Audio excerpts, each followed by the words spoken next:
লম্বা বিরতির পর অনুশীলনে ম্যানচেস্টার সিটি উড়তে উড়তে সবশেষ মৌসুমটা একেবারেই ভুলে যাওয়ার মতো কেটেছে সিটিজেনদের। টানা 4 লিগ শিরোপার পর গত মৌসুমে পেপ গার্দিওলার স্বপ্ন ভেঙে লিভারপুলকে শিরোপা উপহার দেন আর্নে স্লট। শিরোপা ধরে রাখতে না পারার যন্ত্রণার পর সবশেষ এফএ কাপেও ক্রিস্টাল প্যালেসের কাছে হেরে যায় সিটিজেনরা।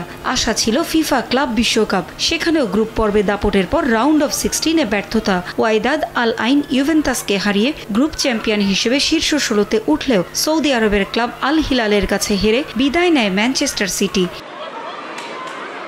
ফিফা ক্লাব বিশ্বকাপে ব্যস্ততার কারণে প্রাক মৌসুমে এতদিন কোনো প্রস্তুতি ম্যাচ খেলেনি সিটিজেনরা। 16ই আগস্ট উলফসের বিপক্ষে ম্যাচ দিয়ে শুরু হবে নতুন মৌসুমে সিটির ইপিএল অভিযান। তার আগে ইতালির সিসিলির ক্লাব পালেরমোর সঙ্গে একটি প্রীতি ম্যাচ খেলবে পেপ গার্দিওলার দল।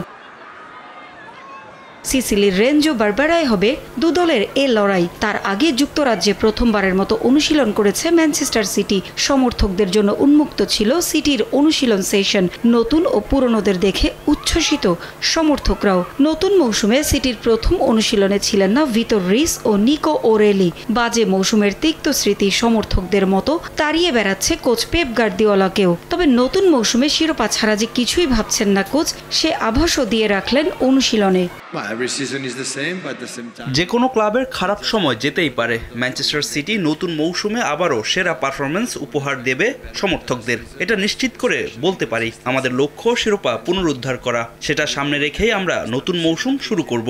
এই মৌসুমে যাদের নেওয়া হয়েছে এবং পুরনো যারা আছে সবার প্রতি আমার আস্থা আছে।